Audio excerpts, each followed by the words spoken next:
This is episode 7. What's up, everybody? Welcome to the Productivity Lovers Podcast, the podcast about how to become more productive in your work and home environment. The Productivity Lovers Podcast is brought to you by Cris, a certified professional organizer, and Deb, a digital productivity coach. Buckle up and enjoy the show.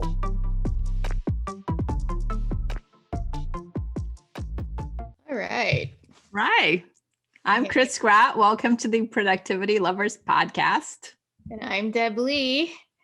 We're happy to be back today. We're going to be chatting about life transitions and the impact on productivity. So how are you doing? I'm doing all right. Still slogging through the renovation. Yeah. Yes. Are So you going to give us a sneak peek into your kitchen? no. No. No. Absolutely not. That feels a little unfair. Okay, fine. I may take a picture of the kitchen, but only the kitchen. Okay. The kitchen is practically empty at the moment.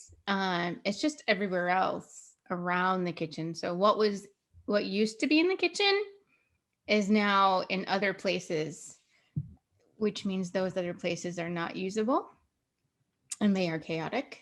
So I won't show that part, but I can show the kitchen. Yeah. I think the one thing people take for granted when you're remodeling any part of a home is that, one, that stuff has to go. The stuff that used to be in that space has to go somewhere. We forget that part. And two, the fact that there is a complete disruption to your schedule because there's people coming and going at your house at all hours of the day and night. And when you don't have counters, you fail to realize how important countertops are until you don't have them. I think especially in a kitchen, because you're like, it's like the center of most homes. It is. And when you don't have that, it's so do you have a kitchen somewhere else in your house? Like how are you managing that? So the refrigerator is still in the kitchen. Mm-hmm. There's one flat surface in the kitchen that will be leaving soon. And then there is the microwave that is sitting on top of a cabinet right now. And that's what the kitchen is, literally. There are holes in the ceiling.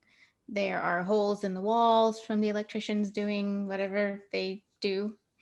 And so the routine I would normally have in the morning of, the coffee and, getting lunch ready and, all of that has just been turned on its ear. It's just upside down, and it may not sound like it's a big deal. And in the grand scheme of things, I mean, we find things to eat. We obviously make it through, right? We're not going hungry.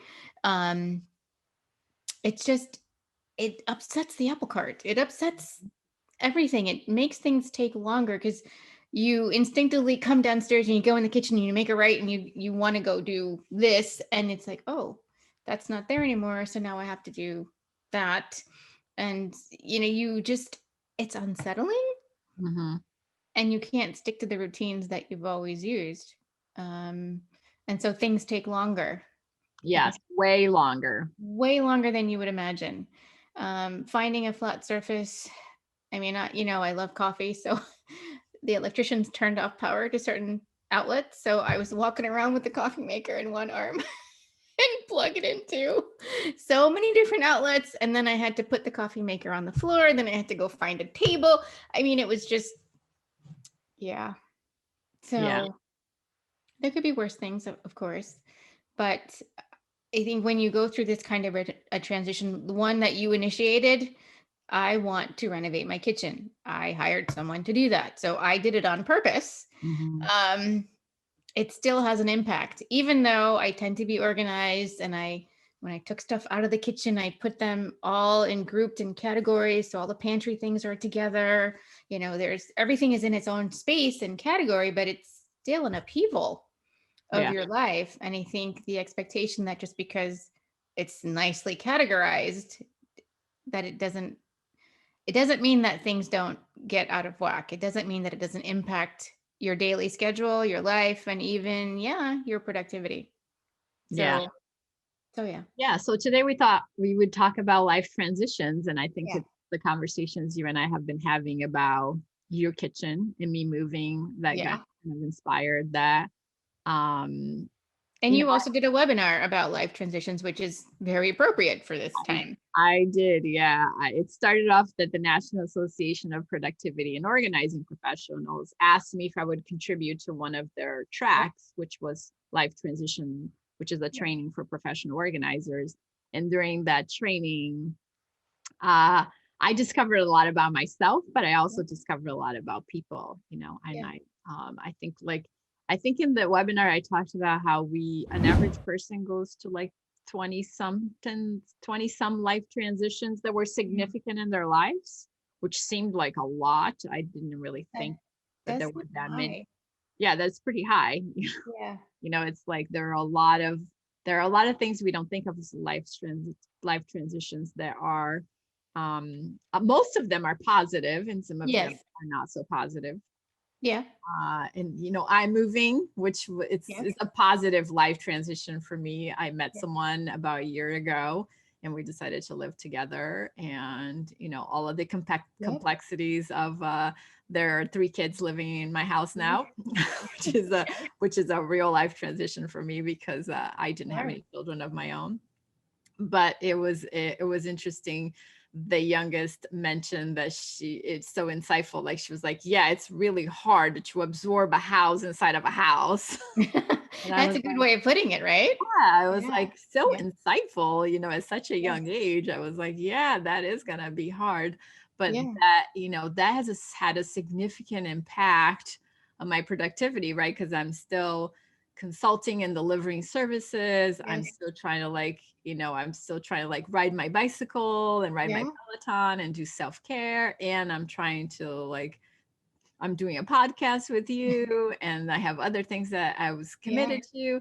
And I have to do all of the things that are expected of me as a human being to contribute to society. So yeah, all of it. And unpacking boxes, throw that in there too. Yeah, throwing unpacking boxes over there. So we thought it'd be a good time to just talk about how we're managing during, you know, these interesting, challenging times. Oh, and there's a pandemic. Let's not just about to mention that. So, pandemic. Yes. One of the kids calls it the global panini. I would totally love a global panini. I would totally take a panini over a pandemic, 100%. I love it that it was like their way of making it a happier sounding thing. Yeah. I was like, global panini for sure. I was like, yeah. So like we have that to deal with, and doing all of the usual things, dealing with all of the usual life's ups and downs and, you know, trials and tribulations is one thing, but to do it when there is a pandemic and concern for, you know, global health, not to mention your own, it can certainly ramp things up a bit and make things feel that much more overwhelming. Mm-hmm. What are some of the things you've been doing, whether it's specifically related to the pandemic or just to the move and still trying to live your life? What are some things that you've been doing to kind of keep things even keel and not feel so chaotic? You know, that's a good question, because I feel like everything about every routine I used to have has literally been uprooted. Like even where I find my toothpaste is not the same anymore. That's right. And that has a way of everything about moving just adds a brand new space, a brand new location for the stuff that I have. You're starting over. It is a new town. Yes, I'm starting over. My gym is no longer where it used to be. Like I used to go to the gym that was like 3 minutes away. So I would roll out of bed at 5 o'clock in the morning and I'd be there before my trainer. And now that is no longer an option. So I have to say that I'm still trying to find some good routines. Last weekend, I unpacked my bathroom because I was like, I have got to find a good place for my toothbrush.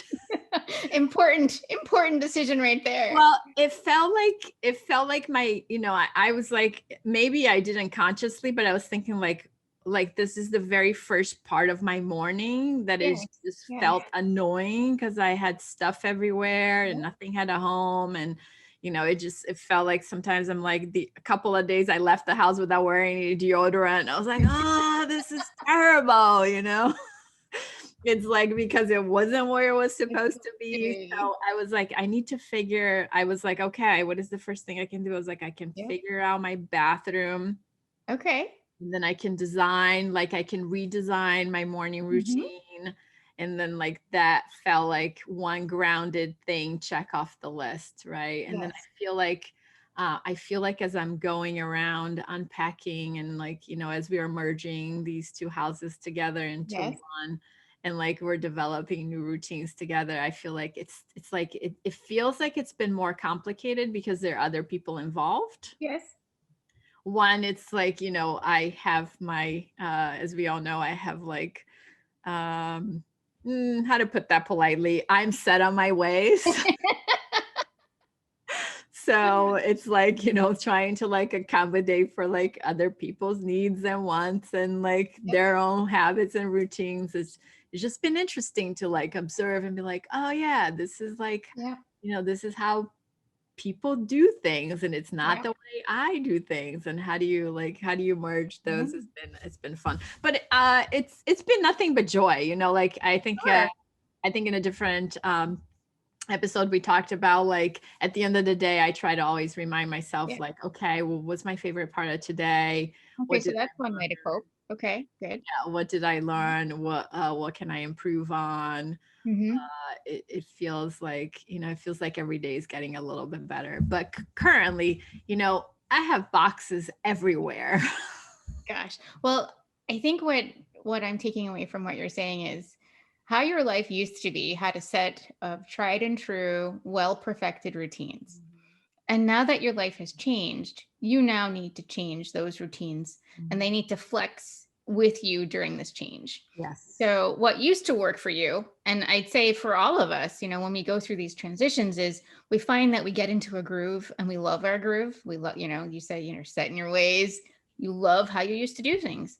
And now it's turned upside down and you have to recreate a new set of tried and true routines that you love. And in addition to that, now you're incorporating more people into that. Mm-hmm. Right. So it's not just about you anymore. So there are lots of transitions happening simultaneously. Yeah. And I think we do need to give ourselves some grace. So, we need to understand that it's not always as simple and as easy as it might appear, but our first effort should be to figure out, okay, what can I start with right now? For you, that was your toothbrush and your toothpaste, right? finding Back to finding a basics. spot, right? And it can be that small, but finding a way to start building, putting sort of those building blocks together to create a new set of routines that can work for you, because now that your life has changed, you need them. So that would be the biggest takeaway, I would say, for anyone going through any kind of change, good or not so good, is to start building on those small things that you can rely on, because that's what our routines are, right? Things that we rely on, they're effective, they work for us until they don't. Yeah. Or when you have to move, right? Or when you have to move. I mean, I think like this process really reminds me of like any transition that's like big, which is like, getting married or Yes. getting divorced or moving Having kids. or having kids. Yes, having a new person join your family. It's a huge Yeah, transition. it is. And or getting a new job. Like Sure. I think I used to have somebody that worked for me, and she was about to have a baby, and I was like, well, like what are your plans? Like what are you going to do after you have the baby? And she was like, oh, like I'm just going to continue working, everything's going to be the same and nothing is going to change. And then I was like, oh, okay.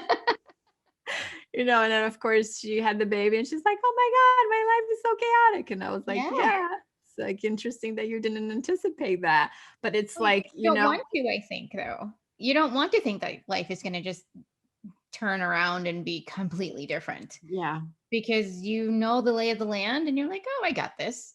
So there's a little level of confidence and maybe a little being naive in thinking that it won't change, especially after a tiny human enters your life that you have to Mhm. care for 24/7. Um, I wonder how she managed after that. Did you chat with her I after? think she's okay now. Yeah. Okay. Yeah. She got the hang of being a mom, but it was interesting to me that she was like, "No, no, like it's gonna change." I'm like, "Well, we'll see." Um, I I think like what that reminds me of is that like I recognized that moving was going to be a big change, and it was going to be a lot of like there were a lot of my routines that were going to have to I don't know, be modified. Sure. But I also think that like my brain was like, well, it won't be that much, Yeah. it Yeah. won't be that many, or it will It'll be okay. be okay. Yeah. And then, which kind of remind me of how you described your kitchen, right? It's like Yeah. you think like, oh, and I think you and I've said this several times to you. It's like, well, at the end of the road, you have this fabulous kitchen. That's right. But in the meantime, right, it's like you can't, like you can find the milk, but you have to go like 2 rooms over to find the cereal. And then when you You find the do. cereal, you don't really And know a where the bowl bowls and a are. spoon. All And of that. then you find the bowl, but like, well, the spoon is here somewhere, right? And then Yes. you have all of these things in your arm, and you're like, well, there is no surface to put anything on. Oh my gosh, you're talking about my life right now. So you know what? I stopped buying cereal. No more cereal because it involved too many pieces. Mm-hmm. We needed to be able to grab and go. So the change that we made was to simplify. Take away all of do we really need to have cereal every morning? Is it pertinent to sustaining our life? Are we going to fall apart if we don't have cereal and milk? No, it's not. We don't need it to go off to work or to school. We need something to eat, maybe something to drink like water. So we have water, and we also have grab and go fruit like bananas and apples, nothing that we have to wash that requires a surface and a bowl and a paper towel and all of that. So simplify Yeah. would be the next thing I would say. You don't have to have, you needed your toothbrush in a certain spot. So that don't simplify the things that you really need to have to kind of keep you feeling secure and like you can get things done. But in my case, cereal wasn't it. So grab and go, remove all of the barriers to getting done what you need to have done. Yeah. Go with the bare bones if you can. I mean, if you really love cereal, then make it work, obviously. But for us, it was too much of a hassle to find the spoons and the bowls. And then, well, now we don't have a dishwasher anymore, or even to hand wash something. Where do you like? So you have to walk across the room to put it down to go back to the sink. It was just painful. Yeah. So So I love that you guys kind of like, you were like, okay, this is the problem we have at hand, right? And it's a short-term problem, It right? is. Because It at is. some point you'll be able to drink cereal again. Oh, Or eat absolutely. cereal. But Yeah. it's like in the short term, you're just not. And Yeah.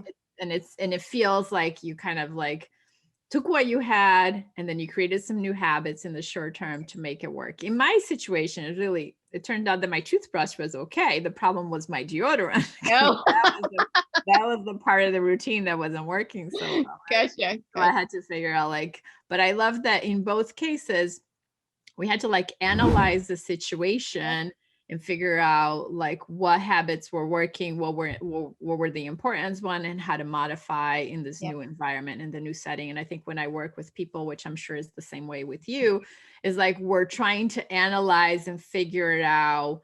What is it that really works and what is it that doesn't work? And when you have to change, because humans, it's like I'll speak for humanity right now. We don't like change. We say we do. Yeah. We say we do. We like the idea of change. We do. And so I really want a fabulous kitchen. But the changes that one needs to go through to get there, not so much. It's hard. We like the idea of change, which is A. Yes. And then we like the final change, which is B. Yes. We don't want the in-between. You have a new kitchen and you love the new kitchen. Yeah. The travel to get there, it's never fun. No, I am learning that. And I am also learning to let go of some of my more type A tendencies. Okay. Just, okay, so it's a mess. It's organized chaos to some degree, but for my brain sees a mess. My brain does not like things out of place. I am the sort of person that puts something back in the same spot every single time after I've used it.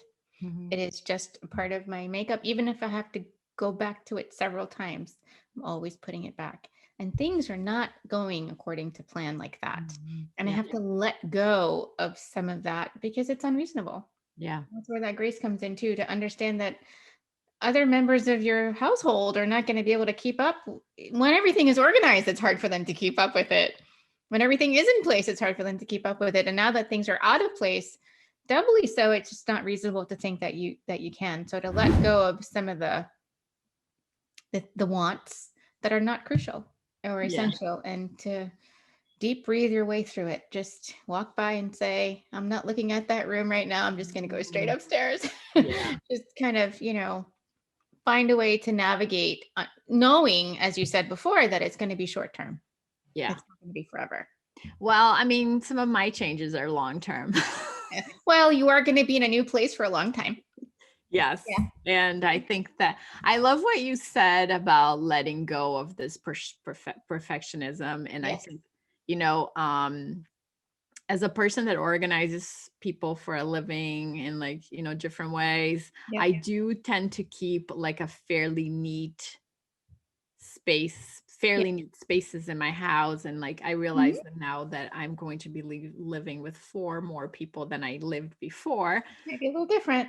That it will be a little different, right? And to just embracing that, that part of change, part of new habits, sometimes means letting go of this ideal of what it used to be and how can it be different. I think, even I was thinking the other day, I was like, I tried out a new local gym. Okay. And the people are different, right? Well, yeah. I have to make new friends, and I have to have that's a change. I have to have a new way to working out. And as I went around, I opened a new bank account, and it was like, oh, these are not my bank people anymore, So it's like all of these, everything about change requires adapting in a new way.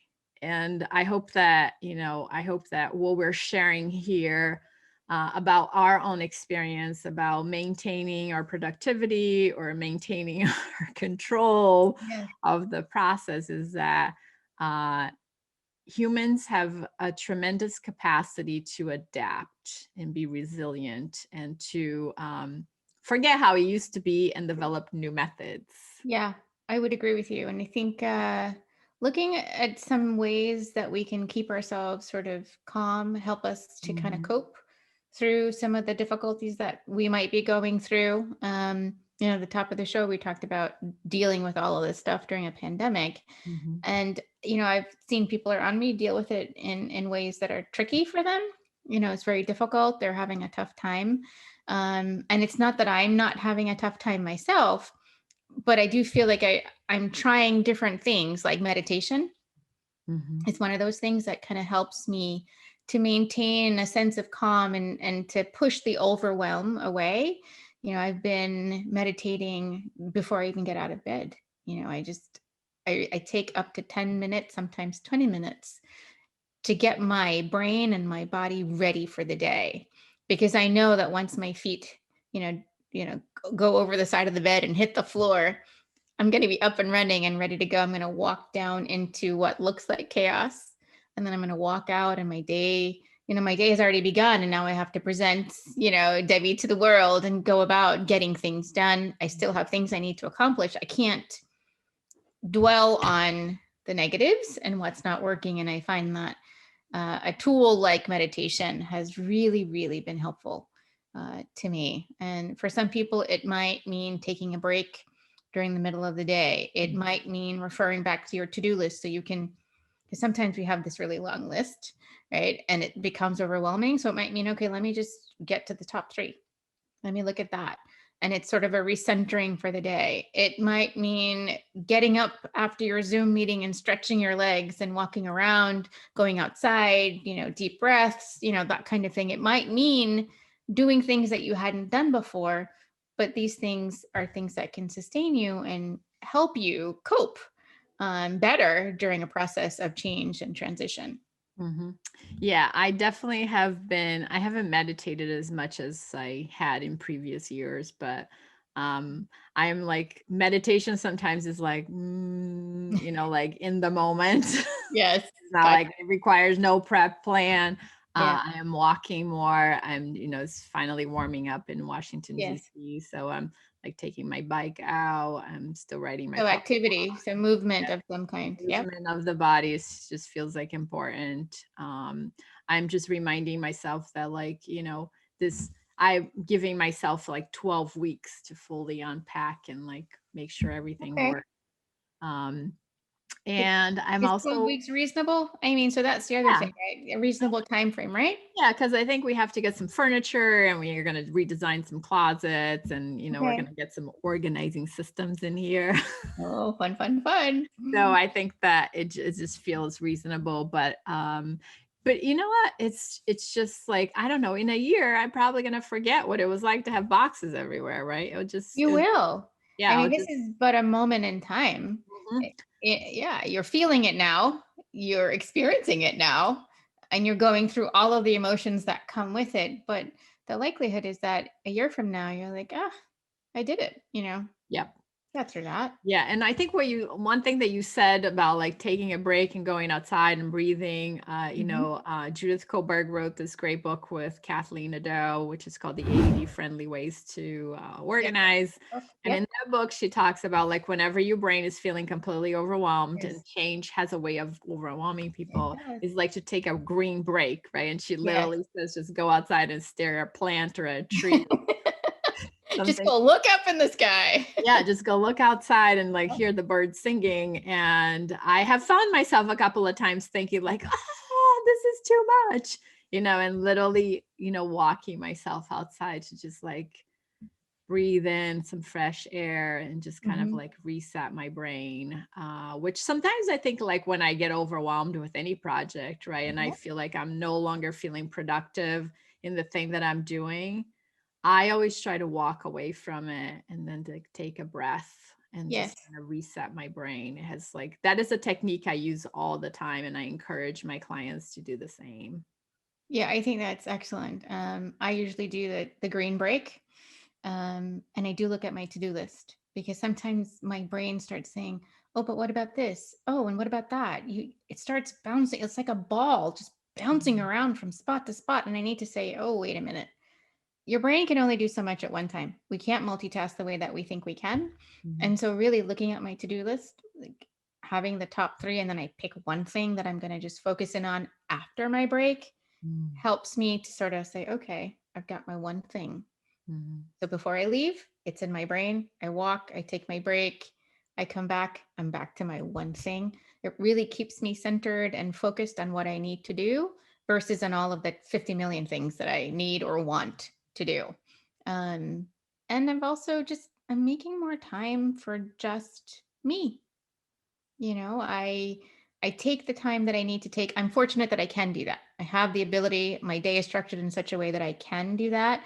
But even if it's only 2 minutes, 2 minutes of just to myself, nobody else around, no talking. If I have to go into a locked closet to get those 2 minutes, I Mhm. will do it. Yeah. Um, and I've also been reading more. I Mhm. have, well, I don't like reading real books per se. I love them and I have them, but I fall asleep, as I've mentioned many times. So I listen to them. And since the year has started, I've listened to 25. Wow, Yes. that's Last pretty year, amazing. last year I listened to three total. Yeah, that's a lot. So far, I've listened to 25 books and I'm on my 26th at the moment. That's I listen incredible. to fluffy books that don't have any rhyme or reason. They're just very sort of like make me feel happy kind of books. I listen to books like the one we talked about recently, Finish by John Acuff. So things about productivity and deep work and focus. Cal Newport. So I've got my categories of books, and then I just cycle through. I love murder mysteries. I'm like, oh yeah, I forgot about that. And then I started listening to my books, and I just found a way to care for my brain in that way, to kind of go off into this other world. And then I come back to work, Yeah. So whatever those things are, I think You just have to find the right things to help you build the new routine, but don't forget about that self-care part. So I know it sounds kind of fluffy and people like, no time. Make the time. Yeah, no, I totally agree. I think one thing I notice with people all the time, and there's like, it's that when they try to be super productive and Yeah. they just kind of burn themselves out. Like Yes. I always, I see people do that all the time. It's like I will do this all night and all day into the next day. It's like, A yeah, it's hustle. not, A hustle. sorry, not Yeah. sustainable for your brain. At some point, you might as well sleep and Yes. take a break, because that will be so much better for your brain than if you just kind of like sucked it up and just kept doing it. And those breaks really help you to sort of reset. Sort Yeah. of stepping away Mhm. helps your brain to process what you've just done, gives you some time to reflect on it so that when you come back, you might have even a new idea, something else to play with. So, yeah, the hustle, sleep when you're dead sort of concept, not a fan of that. I guess it doesn't work for everybody. Yeah. So, all right. So as we wrap up this episode on life transition and disruption to our time management and productivity, Yep. I guess my takeaway is to just like take good care of myself and give myself some grace. Yes, I would 100% agree with that. Just recognize that your systems and routines have to change as the times and your life changes. Simplify where you can, take out all the fluff, make it easier for yourself, and absolutely give yourself some grace. Yeah. Some days will be easier than others. Take it as it comes, and also take some deep breaths because they really help a lot. They do. Yeah. And just for an update, ever since I organized my bathroom, I have not forgotten to put any deodorant on. So that's like we're right on. So you will look and smell beautiful. That's always important. Yes. All right, everybody. This is another episode of the Productivity Lovers podcast. We'll see you again in our next episode. Bye. Bye, guys. Thanks for listening to this episode of the Productivity Lovers podcast. We hope you enjoyed it. Please be sure to subscribe so that you get notified when we upload a new productivity podcast. For more tips and notes from the show, check us out at productivitylovers.com. Talk to you soon.